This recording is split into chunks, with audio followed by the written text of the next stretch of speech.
दिवाली श्री राम से जुड़ी है तो लक्ष्मी पूजन क्यों? एक बार दशहरा बीत चुका था। दिवाली समीप थी। तभी एक दिन कुछ युवक युवतियां की एनजीओ टाइप टोली एक कॉलेज में आई।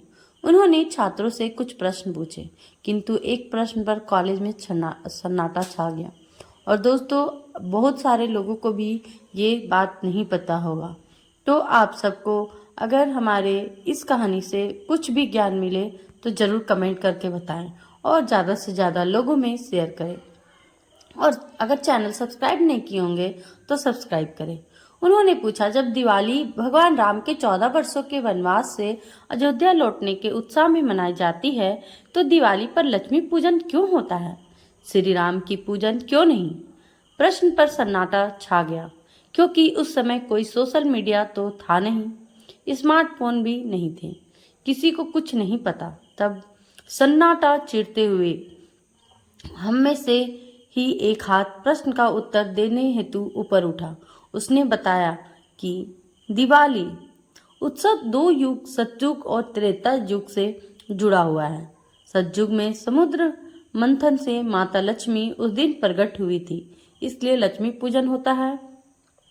भगवान श्री राम भी त्रेता युग से में इसी दिन अयोध्या लौटे थे, तो अयोध्या वासियों ने दीप जलाकर उनका स्वागत किया था, इसलिए इसका नाम दीपावली है। इसलिए इस पर्व के दो नाम हैं, लक्ष्मी पूजन जो सतयुग से जुड़ा है और दूजा दीपावली जो त्रेता युग से प्रभु श्री राम और दीपों से जुड़ा है। हमारे उत्तर के बाद थोड़ी देर तक सन्नाटा छाया रहा, क्योंकि किसी को भी उत्तर नहीं पता था, यहाँ तक कि प्रश्न पूछ रही टोली को भी नहीं। बाद में पता चला कि वो टोली आज की शब्दावली अनुसार लिबरल्स, वामपंथियों की थी, जो हर कॉलेज में जाकर युवाओं के मस्तिष्क में यह बात डाल रही थी कि लक्ष्मी पूजन का औचित्य क्या है, जब दीपावली श्री राम से जुड़ी है। कुल मिलाकर वह छात्रों का ब्रेन वॉश कर रही थी, लेकिन हमारे उत्तर के बाद वह टोली गायब हो गई। एक और प्रश्न भी था, लक्ष्मी और गणेश, श्री गणेश का आपस में क्या रिश्ता है, और दीपावली पर इन दोनों की पूजा क्यों होती है? सही उत्तर है, लक्ष्मी जी जब सागर मंथन में मिली और भगवान विष्णु से विवाह किया तो उन्हें धन और ऐश्वर्य की देवी बनाया गया। उन्होंने धन को बांटने के लिए मैनेजर कुबेर को बनाया। कुबेर कुछ कंजूस वृत्ति के थे, वे धन बांटते नहीं थे, स्वयं धन के भंडारी बनकर बैठ गए। माता लक्ष्मी परेशान हो गई, उनकी संतान को कृपा नहीं मिल रही थी। उन्होंने अपनी व्यथा भगवान विष्णु को बताई। भगवान विष्णु ने उन्हें कहा कि तुम मैनेजर बदल लो।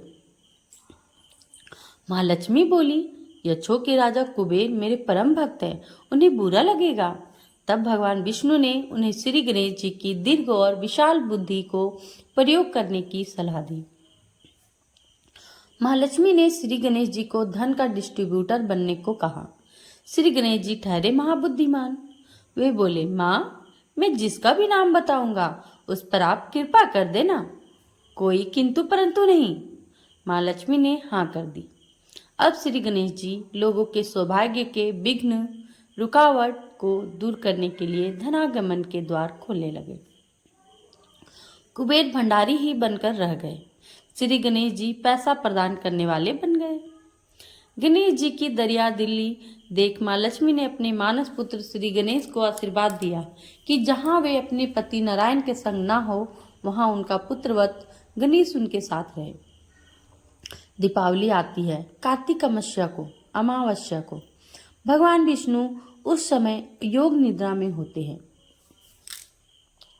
वे जागते हैं 11 दिन बाद, देव उठावनी एकादशी को।